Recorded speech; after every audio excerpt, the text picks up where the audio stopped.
ये वीडियो मैं मीशो से काफ़ी नाराज़ होने के बाद बना रहा हूँ, क्योंकि ये नाराज़गी सिर्फ मेरी नहीं है, ये मेरे जैसे लाखों सेलर्स की है जिनके कमेंट्स मैं रोज़ पढ़ता हूँ।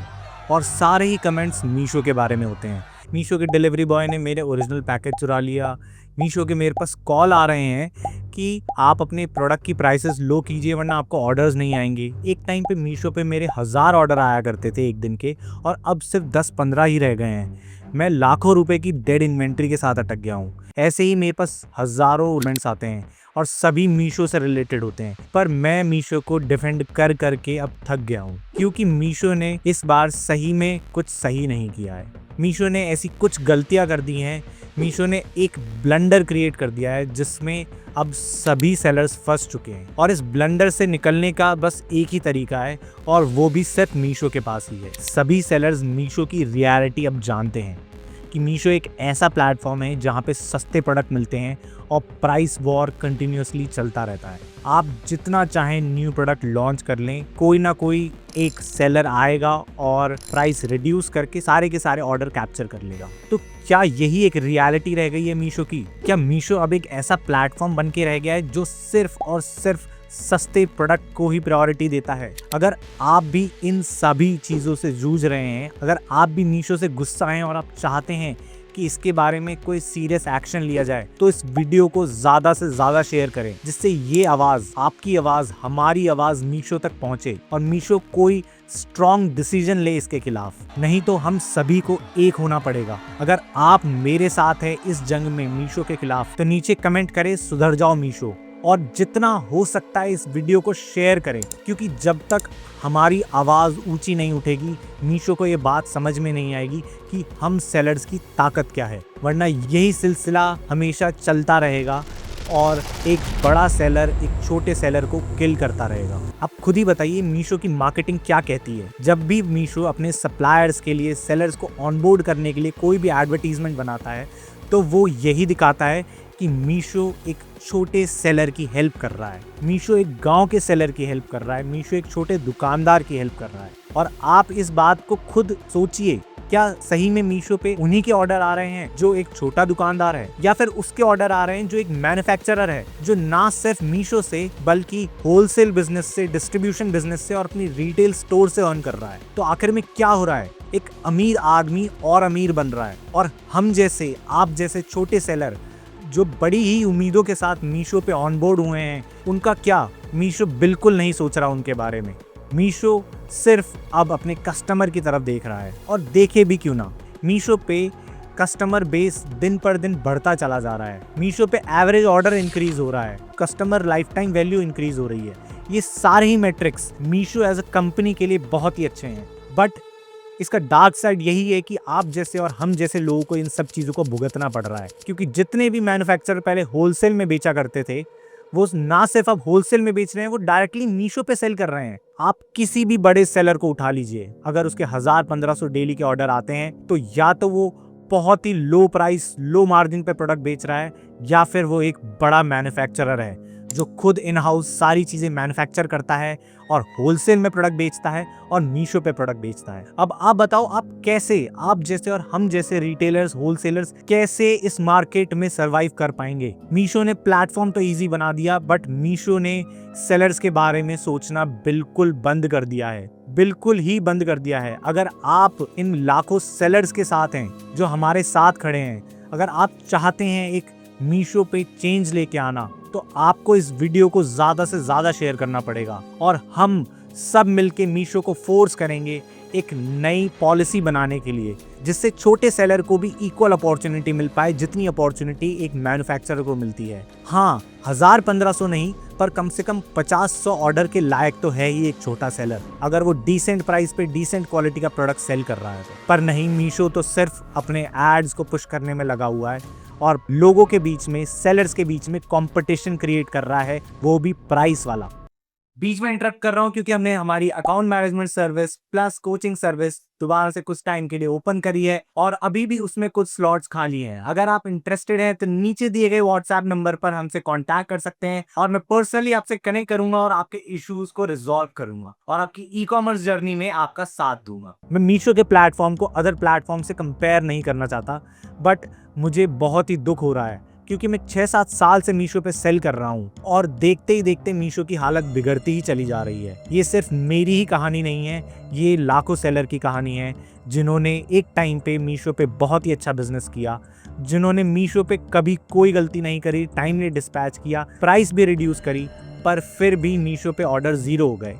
ऐसा नहीं है कि उस प्रोडक्ट की मार्केट में डिमांड कम हो गई हो, मार्केट में आज भी उस प्रोडक्ट की डिमांड है। फिर भी ये सब हुआ है क्योंकि अल्टीमेटली मीशो पे मैन्युफैक्चरर आ गया है सेल करने के लिए, और जब मैन्युफैक्चरर खुद ऐसे प्लेटफॉर्म पे सेल करेगा तो एक रिटेलर, एक होलसेलर, एक छोटा सा धंधा करने वाला, एक बिजनेसमैन कैसे सरवाइव कर पाएगा इस हाई कंपटीशन वाली दुनिया में। इन सभी मैन्युफैक्चरर के बीच में एक झूठी उम्मीद के साथ फंस के रह जाएगा कि आज नहीं तो कल मेरा मीशो का अकाउंट चल जाएगा। आप दिल्ली में रहते हैं और सदर बाजार से सामान लेके आते हैं, तो आपको क्या लगता है वो सदर बाजार पे जिस दुकान से आपने सामान खरीदा है वो मीशो पे नहीं सेल करता होगा?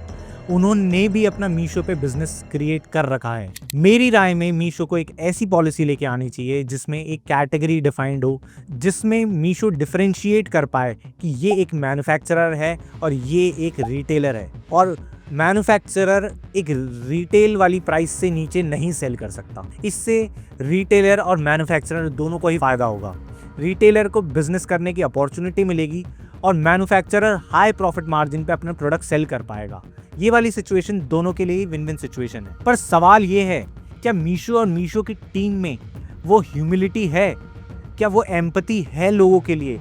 क्या वो जो मिशन की बात करते हैं एक छोटे सेलर को ऑनलाइन लेके आने की, वो एक्चुअल में अगर रियलिटी है तो मीशो छोटे सेलर्स के लिए कुछ ना कुछ एक्शन जरूर लेगा। और अगर मीशो ने इतनी सारी आवाज़ें उठने के बाद भी अगर मीशो ने कोई एक्शन नहीं लिया तो मेरी राय में आप सभी लोगों को मीशो पे सेलिंग बंद कर देनी चाहिए, क्योंकि अगर हम मीशो को एक करारा जवाब नहीं देंगे, अगर हम मीशो को नहीं बताएंगे कि हमारी ताकत क्या है, तो मीशो इसी तरीके से प्राइस वॉर के थ्रू अपना बिजनेस करता रहेगा और झूठे सप्लायर मार्केटिंग करके इसी तरीके से अपना धंधा चलाता रहेगा। पर मैं आप सभी लोगों का, आप सभी छोटे सेलर्स का, छोटे मीशो सेलर्स का जो बिजनेस करने का सोच रहे हैं या कर रहे हैं, आपका पेन मैं ऐसे नहीं देख सकता। शायद इस वीडियो को बनाने के कारण मीशो मेरे अकाउंट को सस्पेंड कर दे, मेरा इस वीडियो को डिलीट करने की कोशिश करे, मेरा यूट्यूब चैनल तक डिलीट करने की बात आ सकती है, पर फिर भी मैं ये बोल्ड एक्शन ले रहा हूँ आप सभी के लिए। आप सभी के लिए मैं आवाज़ उठा रहा हूँ। तो अब कम से कम अगर आप इस बात को सही मानते हैं तो सपोर्ट करने के लिए इस वीडियो को लाइक करके हाइप का बटन तो दबा ही सकते हैं, और नीचे कमेंट में बस करो मीशो तो लिख ही सकते हैं। चलिए ये भी मान लेते हैं कि मीशो पे सभी के सभी मैन्युफैक्चरर नहीं हैं जो मीशो पे ज़्यादा सेल्स लेके आ रहे हैं। कुछ ऐसे भी लोग हैं जो एक नॉर्मल से रिटेलर हैं या होलसेलर हैं और बाजार से सामान ला के बेच रहे हैं, फिर भी उनके 1000-1500 ऑर्डर आ रहे हैं। अब आप सोच रहे होंगे वो कौन से लोग हैं? वो लोग हैं जो ट्रेंडिंग प्रोडक्ट सेल करते हैं, जो ऑनलाइन स्पेस में बैठे ही रहते हैं और सिर्फ प्रोडक्ट रिसर्च ही करते रहते हैं। पर उस सिचुएशन में भी वो लोग सेफ नहीं हैं। मैं इस बात से नाराज़ हूँ, क्योंकि मान लो आप एक ट्रेंडिंग प्रोडक्ट ले भी आए और आप 1000-1500 डेली के ऑर्डर डिस्पैच कर रहे हैं और आपका बिजनेस अच्छा चल रहा है, लाखों रुपए की दिन की सेल्स भी कर रहे हैं। आपने अब सोचा कि मैं इन्वेंट्री फिल कर लेता हूँ, क्योंकि हमेशा एक सेलर को इस चीज़ का तो चैलेंज फेस करना ही पड़ता है कि इन्वेंट्री शॉर्टेज हो जाता है और आउट ऑफ स्टॉक करना पड़ जाता है। तो उसने सोचा चलिए ये प्रोडक्ट चल रहा है, मैं इसकी इन्वेंट्री फिल कर लेता हूँ। पर उसी दौरान अगर वो प्रोडक्ट किसी मैन्युफैक्चरर ने देख लिया और उसने डिसाइड किया कि अब मैं ये प्रोडक्ट बनाना स्टार्ट करता हूँ, और उसने वो प्रोडक्ट बना के सेल करना स्टार्ट किया, विद इन 2 to 3 वीक्स उस सेलर का, जो एक आम सा सेलर है, उसके 1000-1500 पर डे के ऑर्डर सिर्फ 20-30 ऑर्डर पर डे पे रह जाएंगे, और वो बेचारा लाखों करोड़ों रुपए की इन्वेंट्री के साथ अटक के रह जाएगा। ऐसे टाइम में मीशो आपकी कोई हेल्प नहीं करेगा और आप सिर्फ डेड इन्वेंट्री के साथ अटक के रह जाएंगे।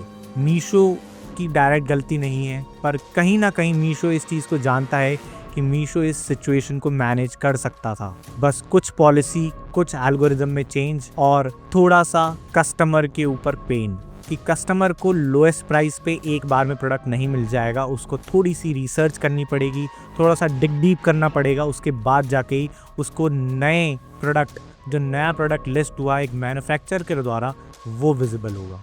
अब तो सभी सेलर्स के पास ऐसे कॉल्स भी आने लग गए हैं कि आपको प्राइस रिड्यूस करनी पड़ेगी अगर आप चाहते हैं मीशो पे ऑर्डर लेके आना। आपको एड्स रन करने पड़ेंगे, ठीक है, एड्स रन करना ठीक है, बट प्राइस रिड्यूस करना बिना जाने कि सामने वाले को कितना मार्जिन मिल रहा है।